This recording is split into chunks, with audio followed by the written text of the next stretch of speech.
Hello, creatives, community, and kind folks out there. It's RPG with DBJ. Yes, I know it's Friday, but we're doing Third Pillar Thursday today. And we are continuing our demi-daily deep dive into the arts and adding the arts into the community. So I'm going to preamble just a little bit so that this can, the live stream can propagate through people's notifications and such. The normal screen that I have behind me, which is actually over this shoulder sitting behind my television. I took it down just because today's my birthday. The wife always surprises me, gets up in, 0 dark 30 or something and gets something together. So she got me some balloons. And so I thought I would just have them here. Very, very nice of her. Okay. Today we are going to talk about the arts, and one of my favorite subjects, so much so that I actually write books about them with Critical Hit Publishing, is that third pillar of gaming, the environment, and how can we mix the arts along with the environment. Now, all these deep dives, I've thought about some of them, but I barely don't even write any notes down because I want us to be a little bit more organic. Allow us. Hey, thanks, Dead Man. It's the happy birthday to you day. Getting all old. Oh, you can see the grays just spreading around. Each one the name of one of my supervisors. Oh, okay. So we will be talking about adding the environment into the world. But before other people get a chance to come in, I want to talk about one thing that I actually not forgot, but it was like another subject I wanted to talk about in terms of using the cinematic environs, which are the books with Critical Hit Publishing, and using the third pillar of gaming and the environment. And that is that judicious use of the environment can prevent something in the cinematic world known as spectacle creep. It has other terms. I'm sure you guys probably already have terms for or alternate terms for spectacle creep. But spectacle creep is the idea that more is better, and the simpler the more is, the simpler the better is. And we've seen it not work, but it's been done 1,000 times. All right, so let me give you some examples of spectacle creep and how the environment can kind of change that. A spectacle creep is when you have a movie or a story or a situation where I'm going to bring up God of War, like the first God of War. Not that I dislike the game, but I'm using it as an example because it's the first thing that I can think of. But we can think of plenty of examples of it. All right, in the God of War series, at the end of many video games, you go through and you end up fighting the BBEG, the big bad evil guy.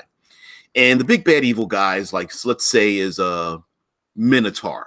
Right, we're playing God of War, and you fight the Minotaur, and so you go through all these challenges. You come to fight the Minotaur. The Minotaur is this kick-ass creature. You spend 500 times trying to refresh to go beat up the Minotaur. You finally defeat the Minotaur, and you win. You go through the level. Then when you go to the next level, all of a sudden now, like, you're fighting like 30 Minotaurs, right? And it is no big deal. It's the idea that more is better. Comic books have always suffered through this. Someone is threatening the city. All right. Someone's threatening the state or county. All right. Someone's threatening the entire continent. All right. Someone's threatening the world. Okay, we got to stop this world threat. Someone's threatening the galaxy. Someone's threatening the universe. Someone's threatening the entire multi-universe. And at a certain point, you're just like, okay, so, how much it's this fanboyish thing, like, who's more powerful than who? You know, which entity is more powerful than this other entity? Who's more powerful than Galactus and all that? You know, who's more powerful than Thanos, and who are going to fight next? And it's like, well, to a certain point, you can't. You're creeping up the spectacle to the point where it not only is it ridiculous, but there's no point in going beyond that because there's no story to tell. You know, I listen to a lot of podcasts and videos, and people will write in like, why aren't the characters from the Netflix shows like Power Man and Iron Fist and Daredevil birthday who turned 29? To see 29 yet again. Oh well. No. 48. So yes, I'm 48. So it's like when people are like, why isn't Daredevil showing up in the Marvel movies? I'm going, why would he? Even if he showed up, he get his ass smacked around. Like, you can't. Daredevil's not going to fight Thanos. You know what I mean? Jessica Jones isn't going to fight Thanos. And those characters, you know, it's like staying in your lane. There's if you keep up the spectacle creep, then at some point there's no you can never tell the stories at the lower level. Wolverine fighting thugs doesn't make sense because he can fight the Hulk, right? There's no point in even there's no point in even putting them up against those kind of individuals. You know, it's that kind of thing where, you know, a character that can, I don't know, push the moon has no adversaries, and then therefore there's no stories to tell beyond them. And so spectacle creep is a thing. So what does that have to do with role-playing games? Well, spectacle creep can be avoided by, instead of growing taller, instead of saying, hey, instead of one dragon, we're going to add 8 dragons. Instead of having one fireball throwing mage, I'm going to throw in 6 fireball throwing mages. You know, instead of one lich, now they're going to have to fight 7 liches. It's like, you know, instead of one beholder, they're going to fight 13 beholders. It's like, well, after a while, that the uniqueness of it, you know, many of those creatures and encounters came about through the singular challenge of taking down that particular foe, whether it's one minotaur or one beholder or one dragon, you know, and adding multiple of them doesn't make better, but by making the environment far more engaging, you can change things around. For example, let's say like your action movie, right? No, Sophie, oh, that's Tia. Yeah, don't bite on that. Take an action movie. You know, by the only way to make James Bond 007 more interesting is to put him in new and unique situations, right? It's because you can't make James Bond, or you wouldn't want to make James Bond more powerful, but putting unique situations in makes it better. Same thing with Mission Impossible movies, right? It's the environment that they're in, you know, hanging on the side of an airplane, or you know, driving speeding cars down the street, or getting in motorcycles and you know, fighting in the desert, and then fighting on top of buildings, and fighting over top of a theater, which here segue, fighting over top of a theater and trying to stop an assassin while at the same time a bomb's about to go off, and you know, fighting in one of those high-rise automated parking garages where, you know, the robots move the cars around in giant stacks and things like that. It's like putting new situations and new environments around the players allows you to not have to increase the spectacle of making a bigger, better thing. At least it gives you another option, as opposed to getting the spectacle to creep up, you know, just to make things interesting by saying, well, instead of the 12 giants you fought before, we're going to have 268 giants. It's like, nah, maybe use 13 giants in a unique location, and then making that far more difficult, right? So we're going to get into the arts. I just segued there a little bit. Seems we have enough in the chat. So What does the spectacle creep in the arts have to do with anything? Well, the idea is that the arts can be a spectacle amongst its themselves. Tia, you're going to make yourself sick, kitty. Yeah, yeah, don't do that. Um, we don't want to have a bland, uninteresting location, and the arts allow us to transform the locations. For example, we can have uh, massive parades with floats and music and tapestries and banners. We're talking like medieval periods of time with dancers and clowns and jugglers and performers.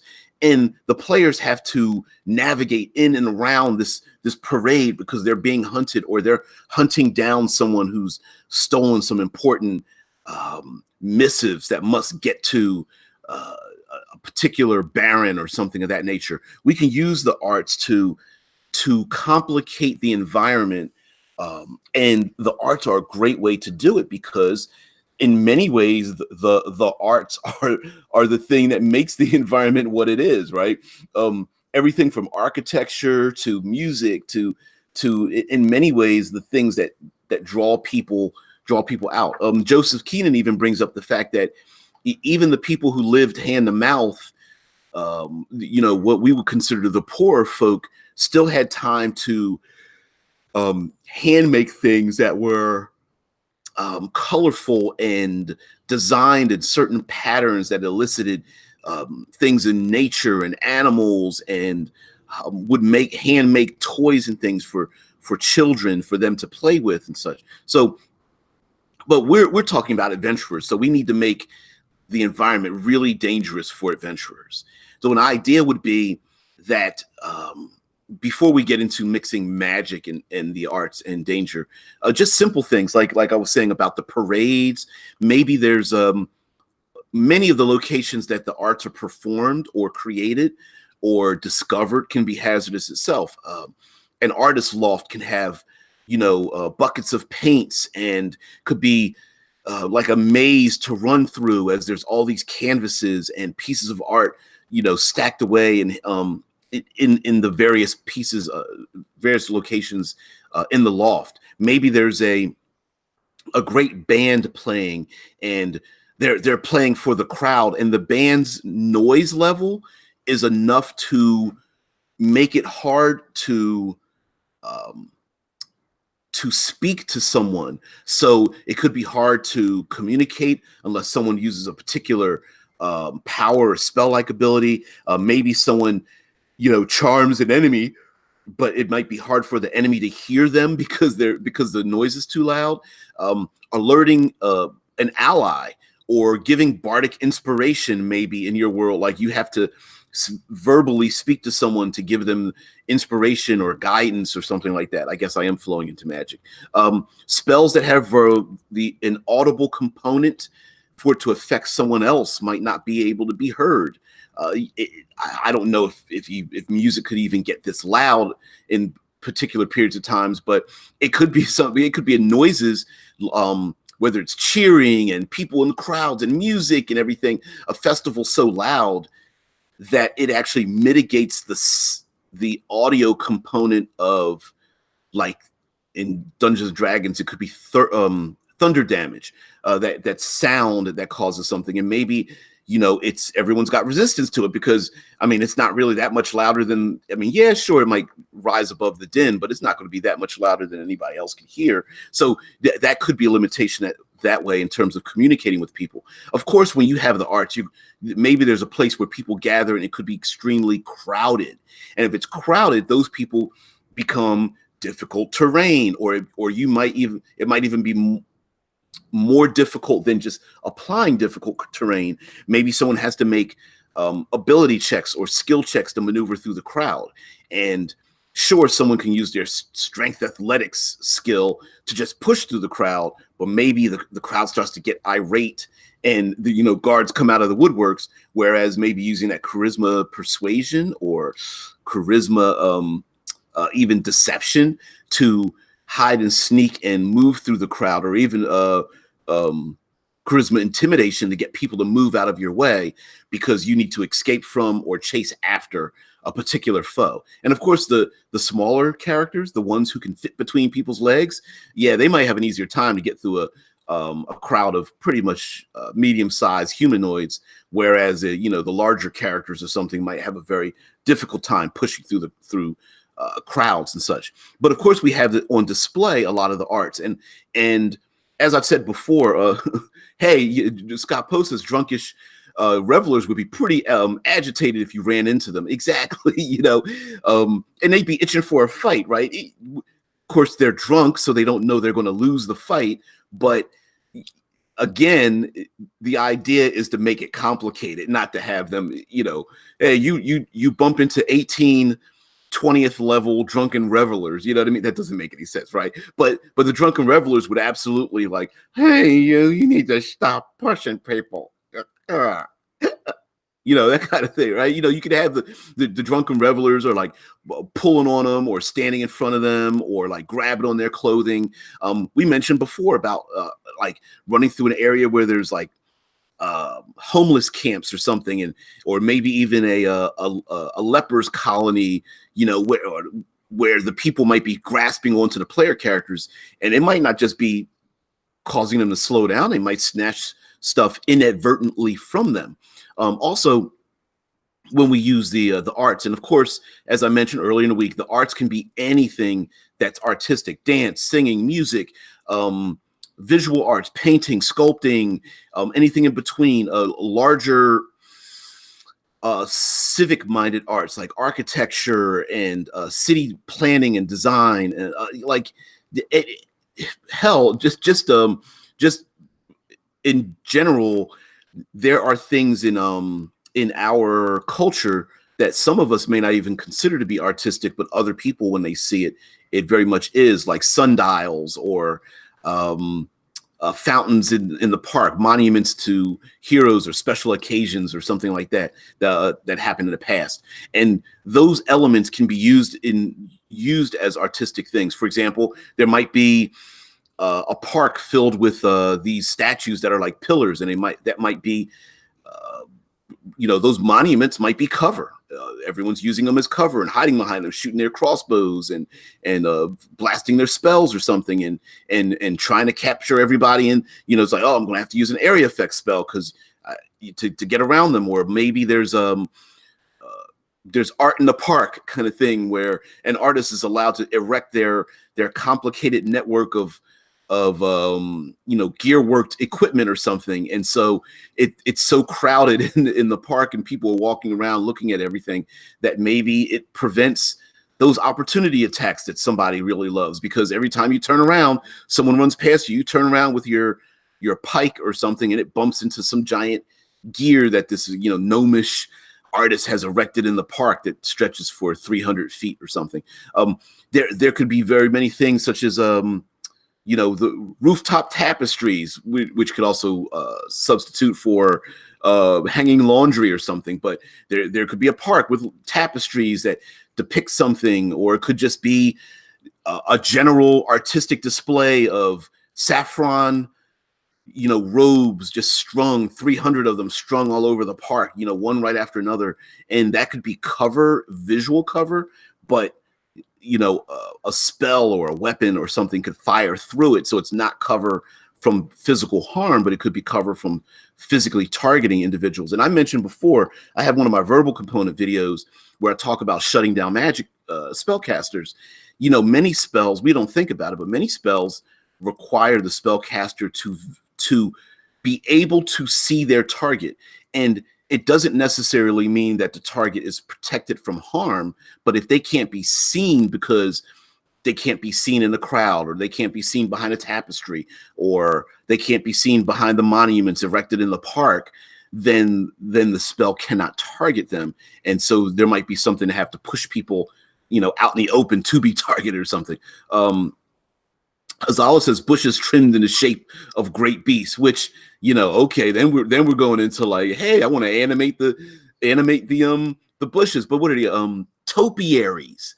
That's it. You get the wire mesh, and then you let the vines grow up in and around them, and then they're cut to these great beasts and such. I mean, why not? And then you could have a major city with like druids that live in the city, and the druids bring these topiaric beasts to life. A treant that looks like a saber-toothed tiger or something like that, or maybe not a treant. Maybe you could use a shambling mound, or what's another one? Like a violet fungus or something like that, but it's shaped like an animal. It's able to walk around. Azala says that rogue could get a shock at night if he mistakes that bush for a real tiger.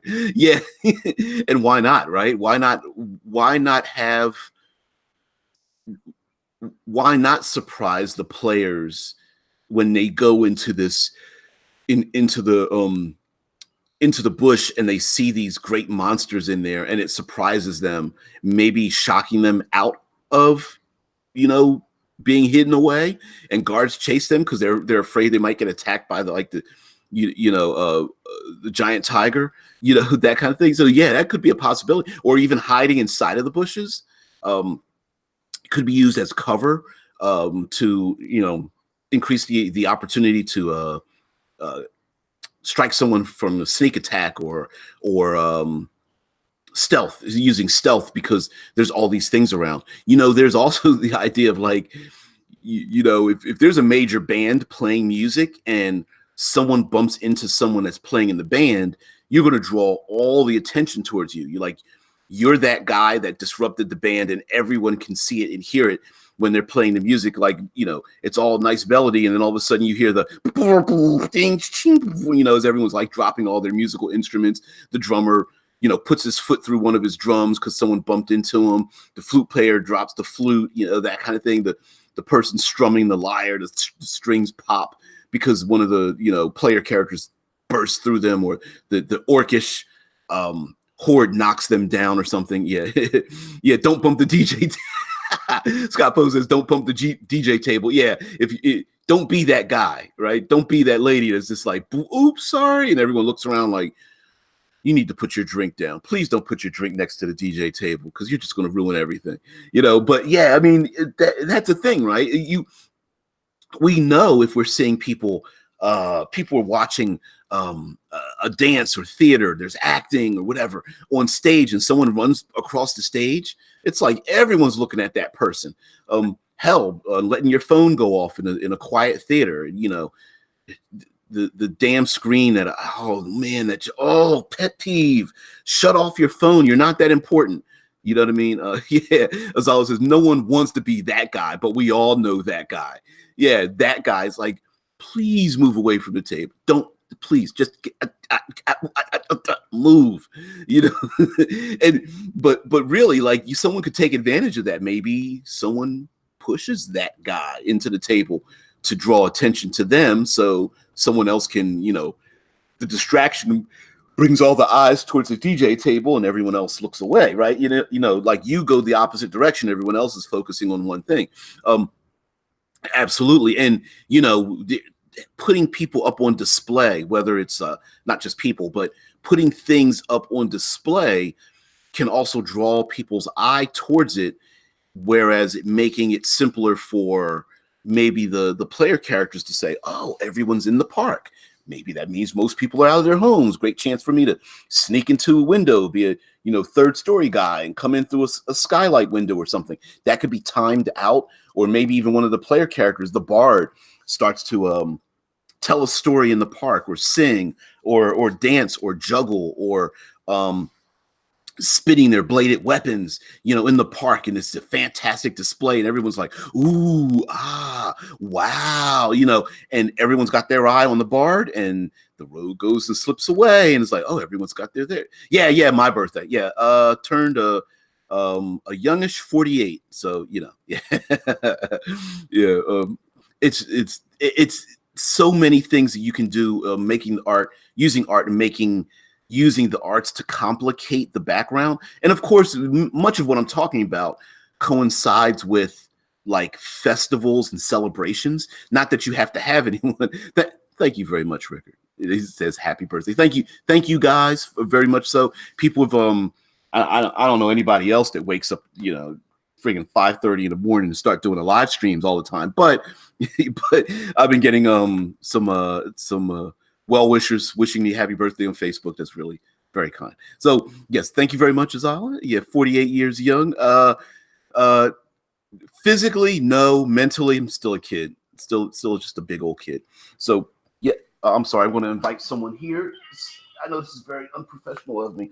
I'm going to invite someone up. Hey, Tia, come on, join in with me. Here's Tia. Hey, she's deaf.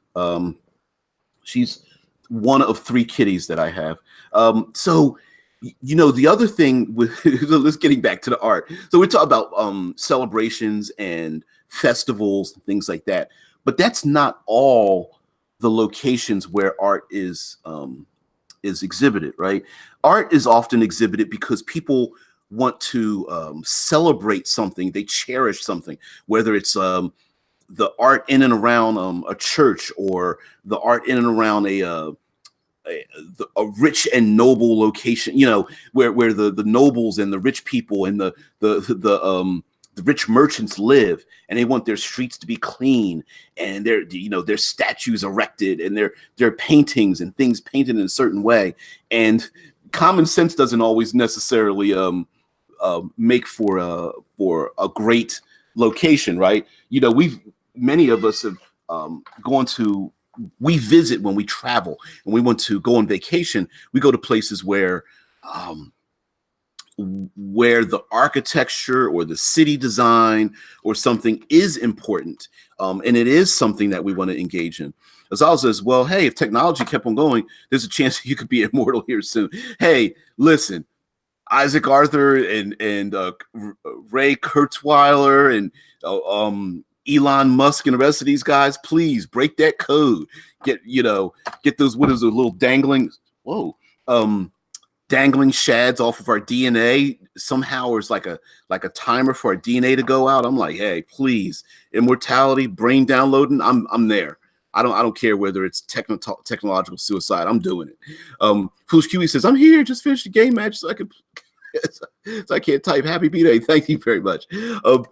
So I was talking about people, like sometimes we go on vacation and we want to see things and participate in things and surround ourselves with things that we don't get to participate with. So one of the things is hell yeah. One of the things that we can do is, like, I had this idea of having these like stone titans that held up these cities, and cities on like plates and on their shoulders and in their arms and stuff. And you could even make random tables, or like Joseph Keenan says in the YouTube comments about having like note cards that flesh out your cities, right? So for example, and this is just off the top of my head. This isn't a rule or something you need to follow. Don't get triggered. But okay, we have the 9-point alignment system, right? And we all know alignment's like trash. But you could assign alignment, each of those 9 alignments, to a particular type of art style, whether it's music or dance or sculpting or painting or anything like that. And then you can even micro divide them up, ballet dancing versus street dancing. So you could divide that up, pick 9 of them, and then flavor each city, because you can use alignment to kind of like build a city, right? You could say, well, this city is generally the city. Alex C, what's going on? What did you miss? Here, let me go back. Oh, let me just go back here. I'm just messing around. No, we're talking about I started out with the spectacle creep, but we're talking about the arts and environment. This is Third Pillar Thursday, even though I know it's Friday. All right. So using alignment as a design tool can be great, but if you assign an art to the alignment and then flavor your cities that way, over time, now follow me on this. Let's say you have a lawful good city and you assign singing and chanting to them.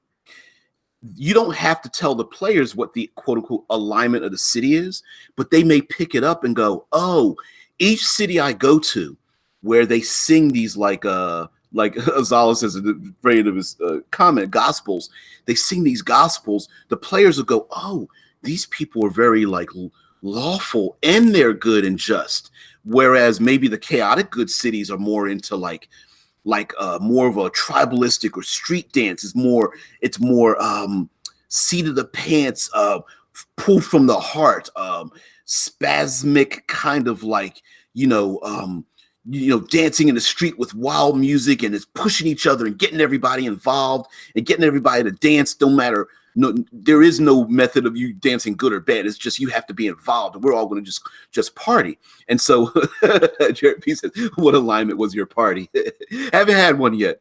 My parties now come in bottles, bottles and mental disruptions.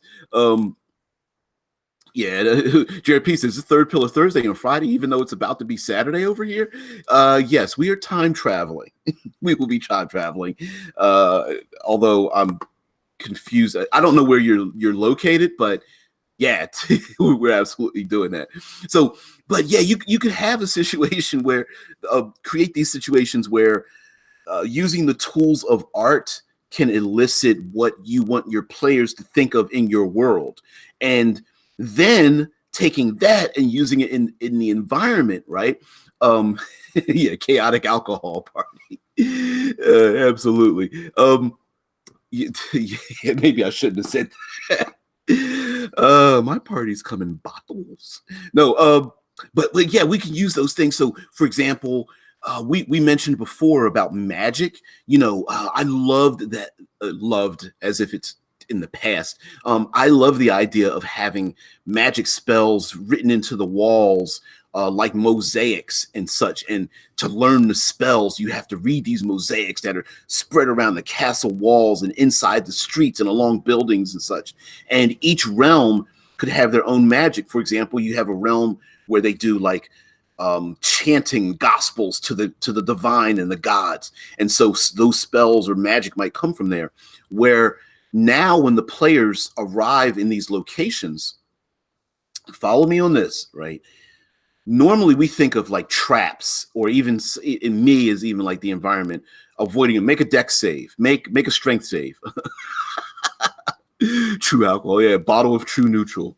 Just got Prozac. Yeah. Hi, I'm happy. I mean, never mind, I'm sad. Yeah, you could absolutely positively like have locations where the hazards can be avoided if you know how to navigate through the artistic element. All right, so follow me on this. Maybe there's there are like traps and things. Instead of making athletic checks or acrobatics checks or like dex saves or strength saves or even con saves, maybe someone has to make intelligence, wisdom, or charisma saves to maneuver around the artistic elements or something, especially if it's given a life of its own. For example, a city has these well-designed golems, iron golems that march around the city or something, and you have to use like your charisma attempts to get them to not harass you if you're a stranger or something, because they're looking out for danger or whatnot. Or maybe there are ghosts, and the ghosts are harassing you. The banshees are coming out of the woodworks, and they're coming to attack you. And instead of fighting them off with swords and spells, maybe you can use performance or some kind of persuasion to get them to stand down. And so you could reskin some of those traps as things, the songs of the holy people start to blast your ears so much that your ears start to bleed, unless you're able to convince them that you are one of the just and good people when you come into the city, even though maybe you're a neutral evil rogue, and the sounds of the music are something that's just driving away evil. And in order to, you have to convince, almost lie to yourself to lie to them to come into the city as well. And the art and arts could actually be flavored with some spell-like abilities. Like Jared says, Dead Man says, let me go back a little bit. Dead Man, the storyteller, says Elder Scrolls 5 had most dragon words in walls, where there's like there could be messages of many types in the walls, and those words could be power, like whether they're glyphs or runes. They could be messages to lead people to other locations. It could be messages, could be in the art itself. And if you don't understand art, you just don't understand it, right? You just look. It's like I don't understand what the graffiti is like, but maybe someone who's really knows about graffiti, which could be like a thieves' cant, a version of thieves' cant, where you have people that are like marking the walls with these random, looks like random markings, but someone can read them and go, oh no, that's so and so, and these are black markets here, and I know where to go. So art can be part of like a secret language or codes as well. Jared P says, aligned environments are like lesser events that might happen on an aligned plane of existence. Yeah, and they've kind of moved away from the alignments as planes of existence, kind of, except we all loved Planescape, but they've kind of moved away from like lawful good is lawful good, and this is like nirvana or whatever it is, and chaotic evil is the abyss and is only the abyss. You know what I mean? Yeah, alignment languages are back in art. Hey, most people forget that there were alignment languages. What is it, second edition?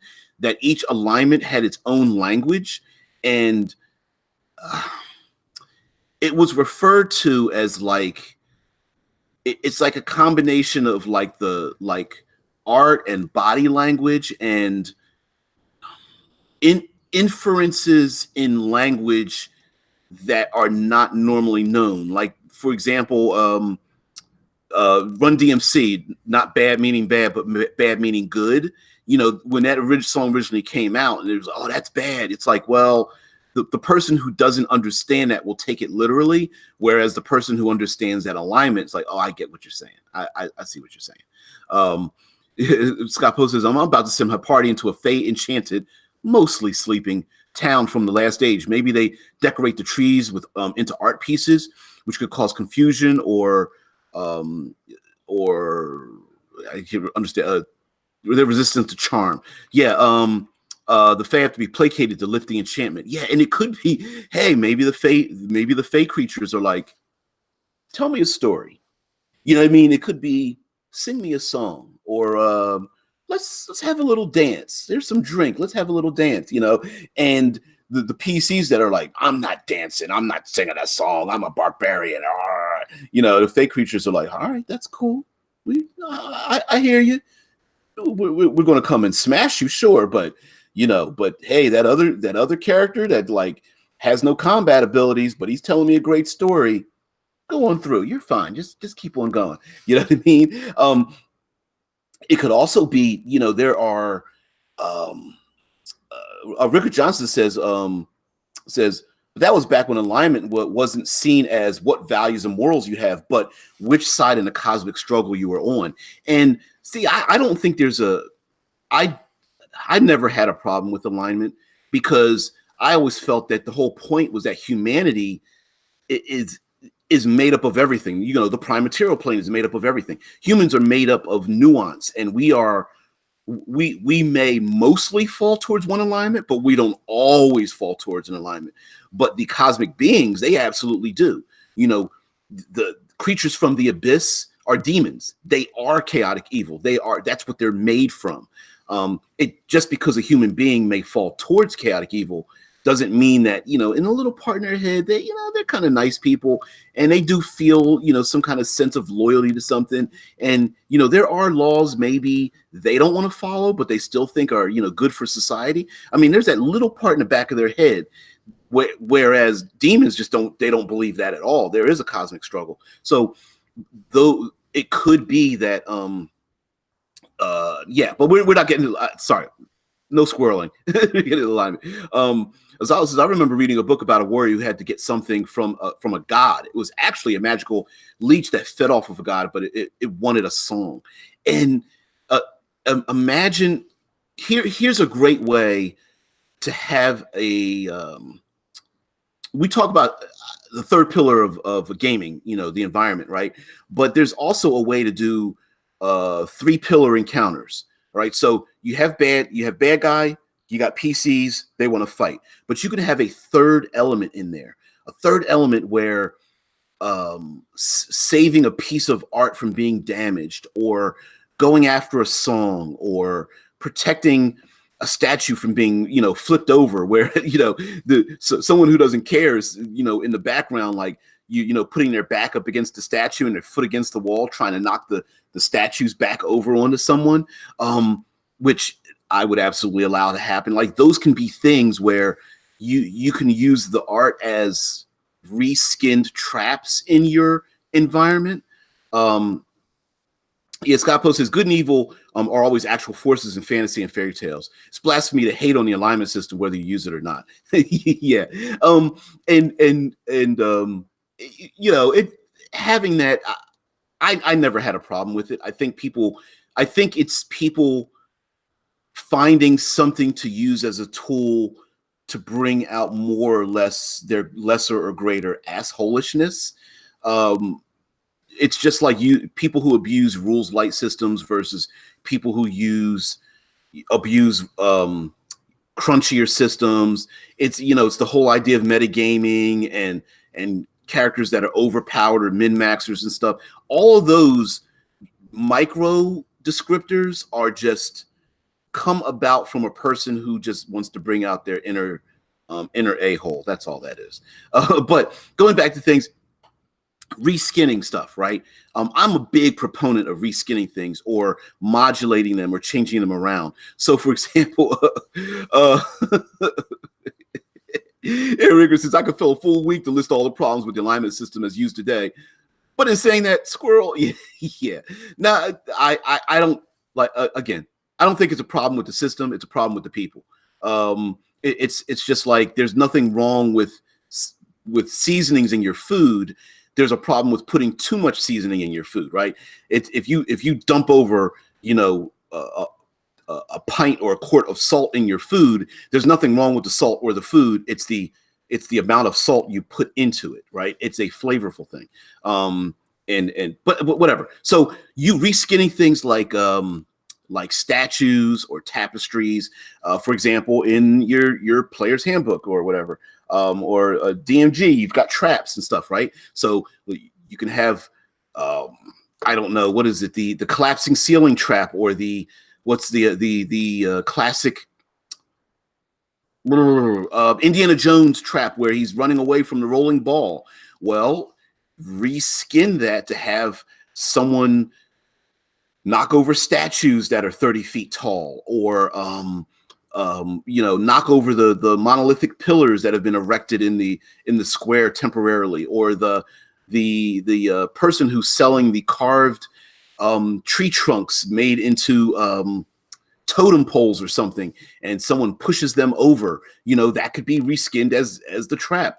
There could be tapestries held up that are to, great warriors or something, or people walking through in a parade, or banners erected, either strung horizontally or vertically, in the castle walls, and someone wants to, the enemy or even one of the PCs goes up and cuts the ropes to have them fall down on the enemy. And that could be like a collapsing ceiling trap, or it could be make a deck save, or you're going to be, covered and blinded for temporarily, and, or whatever. You could come up with so many things where, if the art piece is disrupted, it could cause something else. Maybe someone has created, I don't know, a spiral horn that when sound goes into it, it makes this big giant roar that deafens everyone, and little children run up to it and can hear their voice echoed in it or something. And then one of the bad guys, the big minotaur, comes by and blows the horn to to deafen everyone, in a half-mile radius or something. Those things could absolutely positively be possible. And having it another objective could be how you can change your encounter. Instead of the PCs fighting the orcs, maybe the PCs are fighting the orcs because they're going after trying to kidnap an angelic singer, because of her voice. Or it could be that the PCs are fighting a dragon because the dragon's trying to go after a particular piece of art, or there's a cult that's trying to attack dancers because dancing is blasphemy or something. You can have these alternate objectives, and then by the PCs now have a choice. I can fight the enemy, or I can protect slash um, avoid slash hide slash destroy the other objective, thereby saving everything. For example, maybe there is a singing troupe that's calling the Kraken from the ocean. Well, let's see. You could fight the Kraken, or you could throw a brick at the back of the head of one of the singers, right? There's things like, yeah, Ricker says, sounds like we're back at Footloose. Yeah. Hey, you never know. I mean, if you're not able to dance for years on end, and somebody comes from Boston and changes everything in your small town, you too might all of a sudden be a master break dancer. You never know. I mean, I'm just saying. I'm just putting it out there that the people who had never danced before all of a sudden just were able to like bust out the like far too excellent ability to dance, including the unarranged but everyone doing the same step routine at the end of the movie. It's like, when did they have a chance to practice that? A lot of synergy. Maybe Kevin Bacon was a bard. He's like a 17th level bard. Gets everybody to dance with him. But yeah, Ricker said, if that's what it takes to become a master breakdancer, where do I sign up? Hell yeah. Oh man. But yeah, you know, there could be there could be art that draws in or hypnotizes or is honored by some of your enemies, and it could become part parcel of your world. Like, for example, okay, let's take Shaolin Temple and martial arts, right? And using, like, you know, mantis style and you know, tiger crane style and these kind of martial arts. Maybe there's a far closer relationship to that kind of thing, so that the tigers that are like bestial in the wild don't attack the people who know the tiger style, right? There's like a familial relationship with it. Maybe the person who's learned how to sing learned to sing from these great birds, you know, parrots.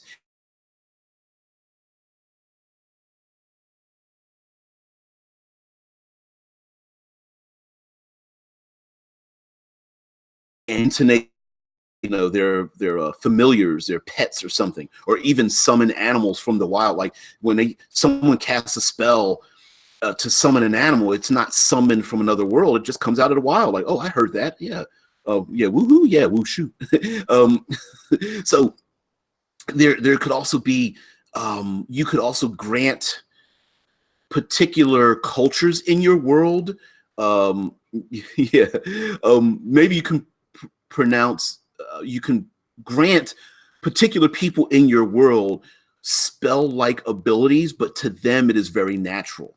So um, the drumming, maybe they have these great songs, or these great big drums that they drum that draw out these massive beasts from out of the wild, and they ride on these massive beasts because they play these songs. And the you know, it's kind of like both training yet a song that they can hear, and they pound on these drums and boom boom boom, and these giant mastodons come out of the wild, or elephants or something, or some other massive creature. Or maybe someone plays a reed flute, and the reed flute player rides on the back of these giant scorpions. Or the important locations are protected. You know, you get the idea of being in like an ancient Persia, and the person's playing the flute and charming the scorpion. Maybe you can take that and turn the volume up to 11, where these are literally like giant snakes or cobras or something that are everywhere, and these flute players control them. But hey, take out the flute player and they go wild. But the kings, the khans or whatever, the Rexes are, you know, they use these creatures to protect themselves, and the flute players keep them in line. But hey, you make one move towards the king, and then the flute player just like and stops, and all of a sudden these massive creatures start coming after people and whatnot. Yeah, Azala says the artist that brings the art to life, absolutely. Or the lyre player that seems to calm everyone down. You know what's this? Sometimes it is the art that makes us rethink what we're doing. You know, you have that, like, you imagine the dinner theater where everyone's getting together, and then you have the classical music playing in the background, making people calm down. And it could be a magical effect, or so let's it could be a reskinned effect using magic, but the effect isn't magic. It is just a natural element in your world. The lyre player and the person playing the harp and the person, you know, playing the flute in the background is purpose. It's designed purposefully so that we enemies could sit down and talk to each other, keeping us a little bit calm and stuff. Foolish Kiwi says maybe the spells can only be cast during the duration of that song. A specific protection ward that requires certain spirits to be present who are only summoned by the song of their lost kingdom.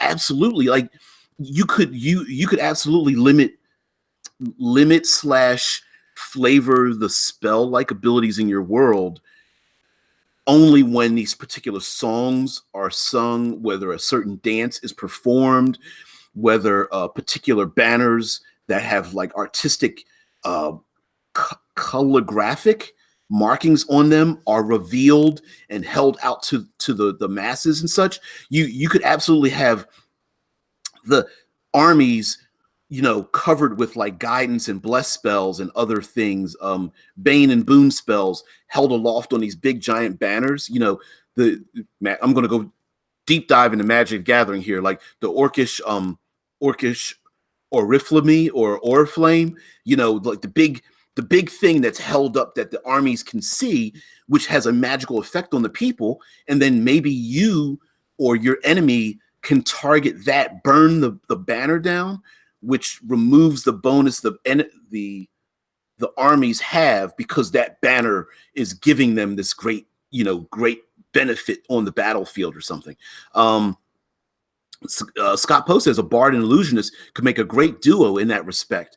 And yeah, maybe that's how they're recruited or created or trained, or that's how their abilities are able to go to be elicited. And maybe people love the fact that illusionists and bards work together to make this immersive environment that convinces them that they're taken away from their, you know, meager lives into another realm or something. Solid says, doesn't matter how good the song is or the dance is, so long as it's being done. Yeah, so you can get the orc barbarian PC to try to do it. Yeah, and maybe the PCs aren't sure. They're just like, oh, my character can't dance, and it's like, doesn't matter. Go ahead, you got to go ahead and do it, and that would be awesome. Like, what if in your setting, the verbal, somatic, and material components can be used? It's not the spellcaster that has to have them. They just have to be available. So someone else could be singing the verbal component. Someone else can be doing the somatic part, the dancing, the complex maneuver, you know, Marshall's dance, or the complex yoga, you know, body twisting or something in order to make the spell go. But the actual it just needs to be present for the spell, not necessarily that specific caster to cast that spell. That'd be pretty interesting, I think. To make a big twist on it. And of course, as we're talking about this, those who are familiar with those artistic pursuits would absolutely know what kind of spell effects are happening, right? Hey, that person's doing, I don't know, the 8-horse stomp dance or something. That means the earthquake spell's about to be cast. Or that person's doing the throat chant of the 12 legions or something. That means a thunder wave spell's about to be cast. Or you know, you can go on and on. Like, it doesn't have to be that specific, but oh, those people do I don't know, do the dual bleed dance or something. Baby, happy birthday to you. Happy birthday to you. Happy birthday to my husband. Happy birthday to you, and many more. I love you, baby. Love you. I have my balloons in my in the live chat. They're sitting behind me. I love it. Awesome sauce. Yep, I love you, baby. Love you. Sorry. Yeah, we've hit the hour mark. Wife's going off to off to work and everything. Yeah, it's very awesome. That's awesome. Thanks, guys. Thank you very much. Thank you. I'm turning beige or maroon or I don't know, something like that. Scott Poe says, I like this idea of court magic you're describing, magic that is more defensive and subtle, but pervasive to protect the location and its inhabitants, multiple casters adding over time to keep it up. Yeah, and it could be, even in our own lives, we do things that we feel that have come about because in the past it seemed to work. It's the don't step on a crack. It's the salt over the shoulder. It's the rubbing the statue before you enter or exit a building. It is crossing yourself for a blessing, right? Not making a comment about real life religion. I'm saying that people will do things before they do something, right? We've seen, what's the movie? I'll bring up a movie this way. I can do something pop culture. Saving Private Ryan. There's a character in there. There's a sniper. He takes his little cross. He kisses it. He crosses himself. He takes a sniper rifle and blows somebody away. Right? Rub a fat guy's belly for good luck. Oh, come on, everybody! Come on, touch it. Touch the belly. You touch it. You put your hands on my belly. You touch my belly. Exactly. It's like rubbing the Buddha, right? Rub the Buddha for good luck. Those things. So imagine people, but we have a fantasy world. So imagine enough people get together to do these things, whether like Scott Poe was saying, like maybe there's like periodically the people get together or they get on the castle walls to chant, or there's singers and dancers and people just love to get together at the end of a hard day of working or something, and then they end it with like their version of a prayer or playing the drums or singing or fluting, or I'm picking the same arts. There's so many other things that you can think of, and maybe those interactions create spell or court magic or spell-like effects that permeate each little town or city or settlement or whatnot. And so you can have people that are like, I'll just make an example, like everyone in the city is under the effect of a blessed spell. Everybody, like every person that's, and you're just like, everybody in the city? Yeah, it covers 3.8 miles of blessed spell, or everything in the city has resistance to lightning damage or something. Like, well, why? Well, because of this particular spell effect, because all these people believe in these things that they're doing, and they may not even realize. Some of the people may love what they're doing, not realizing the benefit from it. Whatever. Thank you, Foolish QA.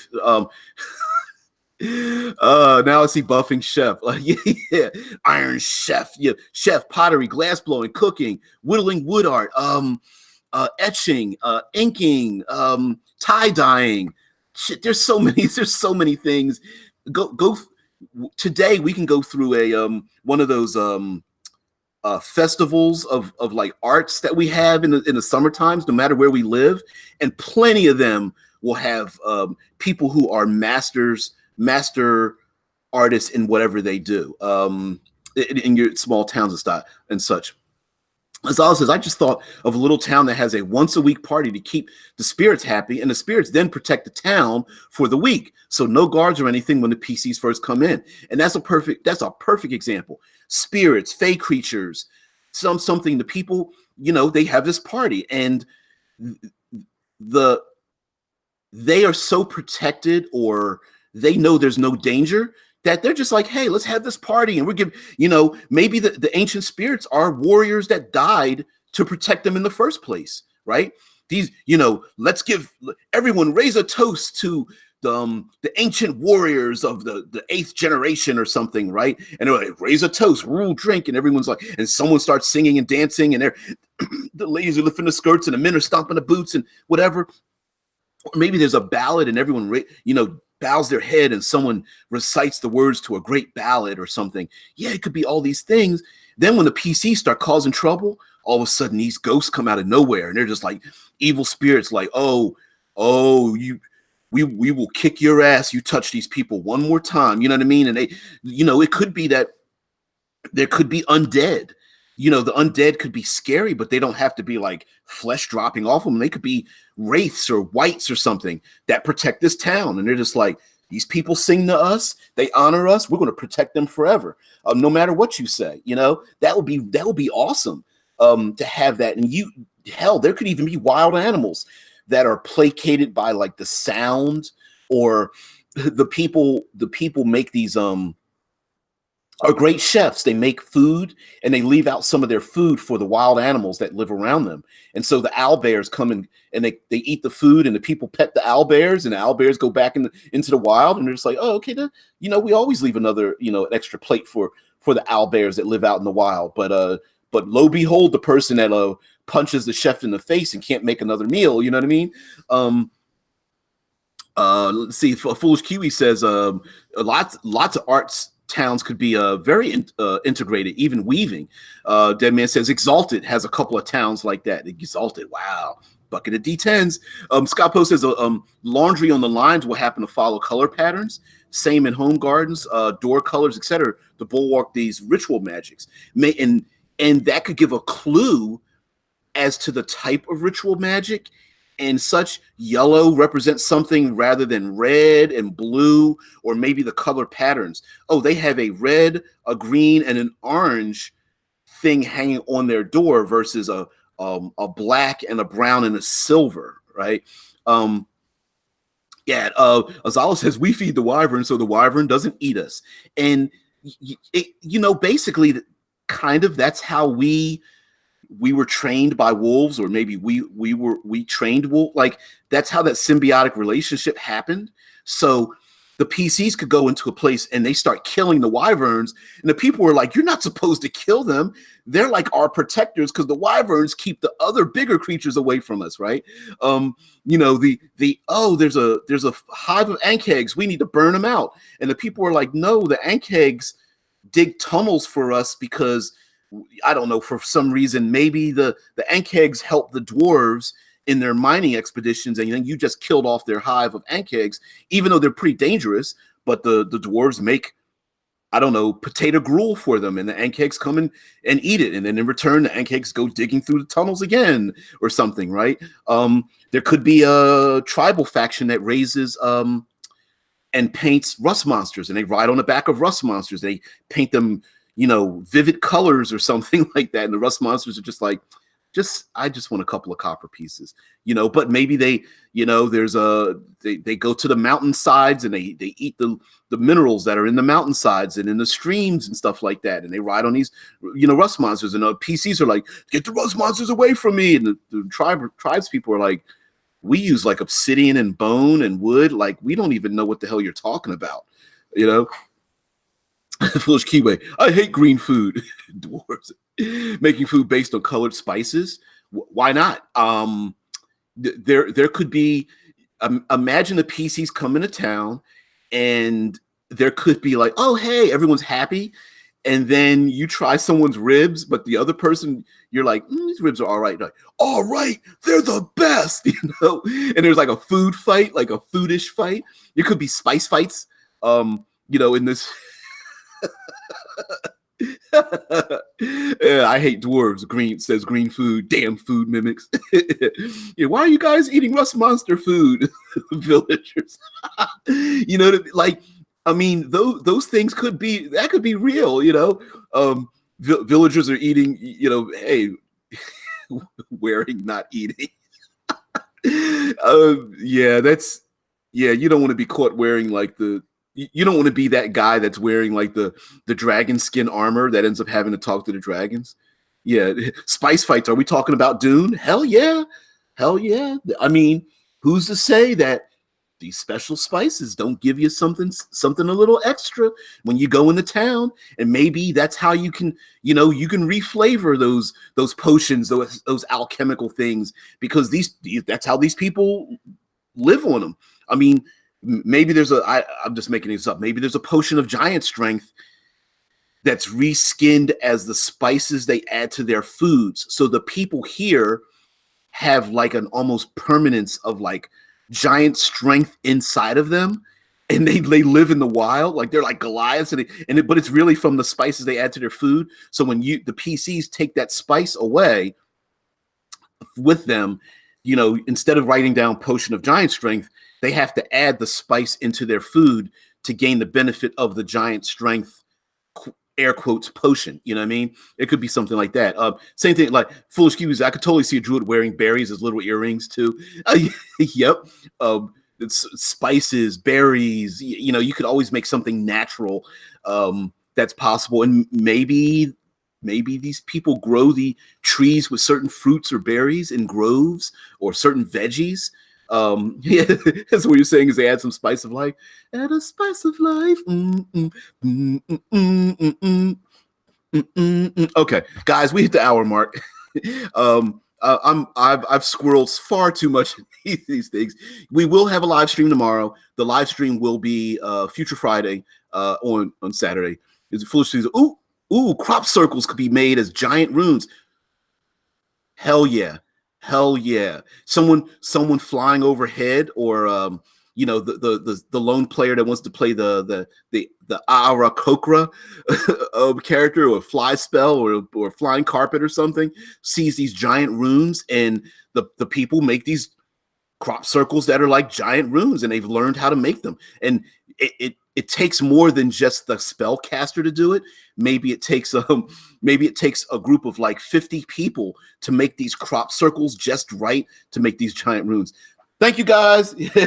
Birthday. Woo! Thank you very much. I really appreciate it. Thank you for making my life just a bit better. I never thought that getting up at the crack of dawn would be fun. Took me a little while to do it. I had to get up like 15 minutes early each week, just tweaking my body alarm to get up a little bit. Now I get up naturally, but before it was just like, oh, and I had to tweak it a little earlier just to do it. So everybody have a good day.